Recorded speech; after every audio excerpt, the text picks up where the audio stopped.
The harp seal is awkward and clumsy on land.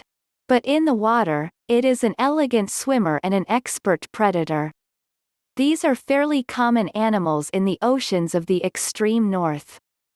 Named after the black harp-shaped markings on the back, the harp seal is a marvel of evolution, thanks to the many incredible adaptations it needs to survive in an inhospitable environment, including blubber and flippers. The harp seal is a member of the true earless seal family. This is to distinguish them from fur seals, sea lions, and walruses. There are 2 recognized subspecies of harp seals, one in the North Atlantic and another in the White Sea. While they don't interbreed at all due to their vast geographical distances, there are also no real anatomical or morphological differences between them. Adult seals molt, or shed their fur, every spring. A thick layer of blubber just beneath the skin is a necessary adaptation that helps the harp seal to stay warm in the frigid waters of the north. The blubber also helps streamline the body to make it more efficient for swimming.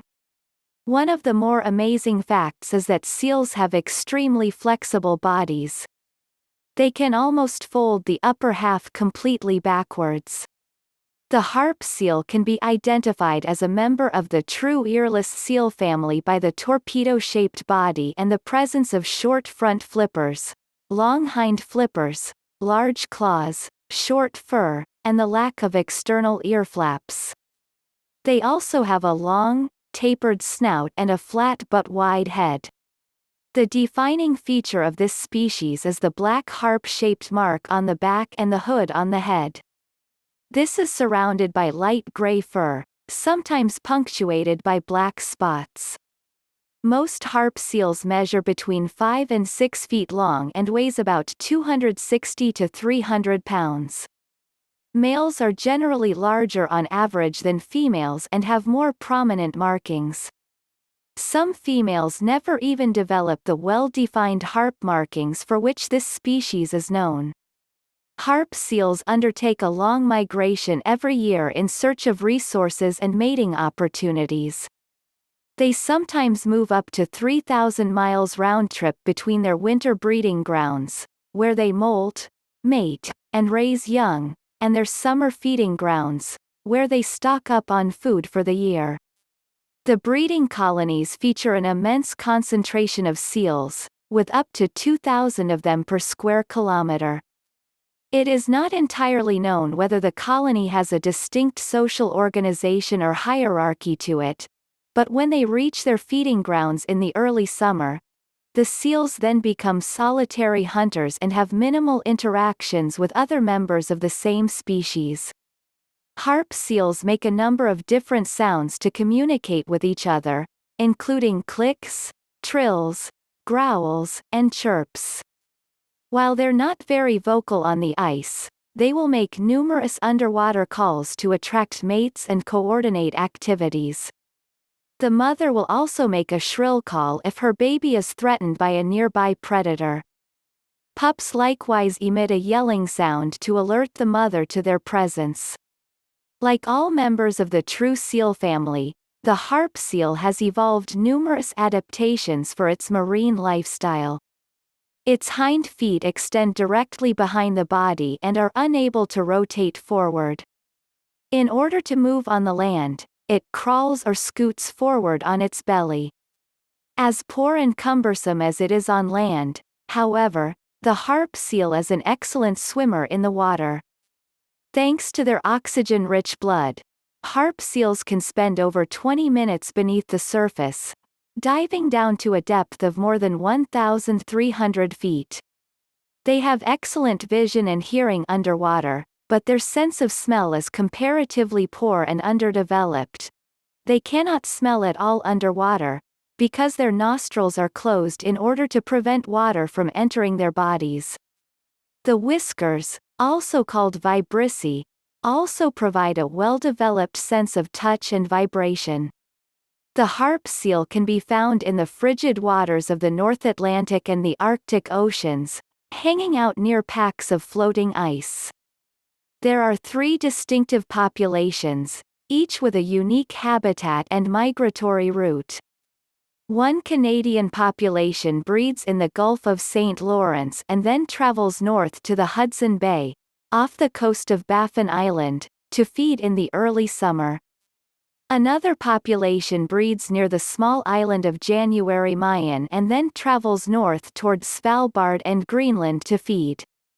The final population, which is essentially its own subspecies, migrates between the White Sea, just off the coast of Russia, and the Barents Sea to the north. Stray seals have been found traveling as far south as Germany, Spain, and the United Kingdom. Harp seals face numerous threats in the wild, including predators, vessel strikes, entanglements in fishing gear or debris, oil spills and chemical contaminations, and the melting ice from climate change. Harp seals are hunted by humans for fur, oil, and meat, especially in the tradition of native Arctic peoples. Thanks to its remote location, these threats haven't yet posed an existential danger.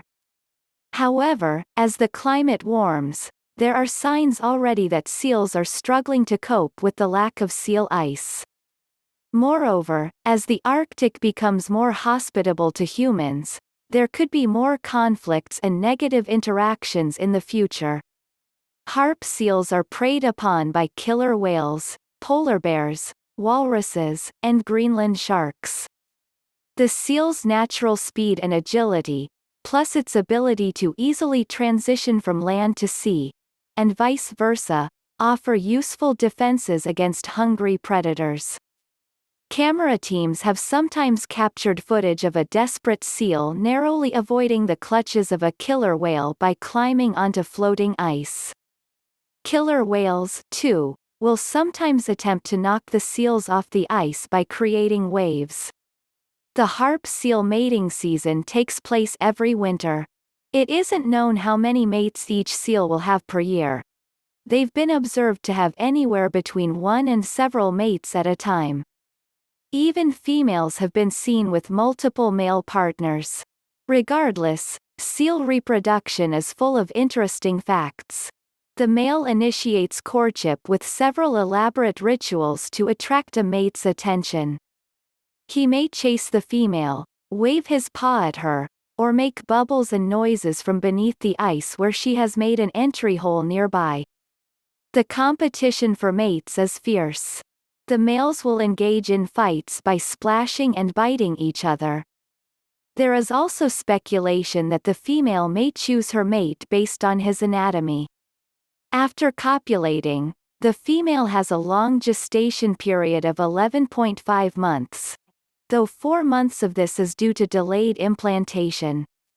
The fertilized egg literally waits in suspended animation until the female is ready for pregnancy after she has returned to the feeding grounds. The female will give birth to a single baby on the ice right near open water. Weighing about 25 pounds, the pups are born with tufts of white hair, sometimes stained yellow with amniotic fluid. This white fur absorbs sunlight and keeps the baby warm. After about 3 weeks, it transforms into a silver-white coat with irregular black spots. At this point, the seal is called a bedlamer. The pups are raised on the mother's high-fat milk, which enables them to develop their layers of protective blubber. This entire reproductive cycle operates on very tight timing. When the first pup is fully weaned, about 10 to 12 days after it's born, the female will be ready to mate again with another male. At the same time, she will continue to teach the pup valuable survival skills and provide care for the next few weeks without any assistance or input from the father. Pup mortality is quite high during this time, and many do not survive to their full lifespan. While the pup is functionally independent at 4 weeks, it won't become sexually mature until about 5.5 years old. Males will begin reproducing at around 8 years of age, while females wait until they're about 10 years old. The harp seal's typical lifespan in the wild is somewhere between 20 and 35 years.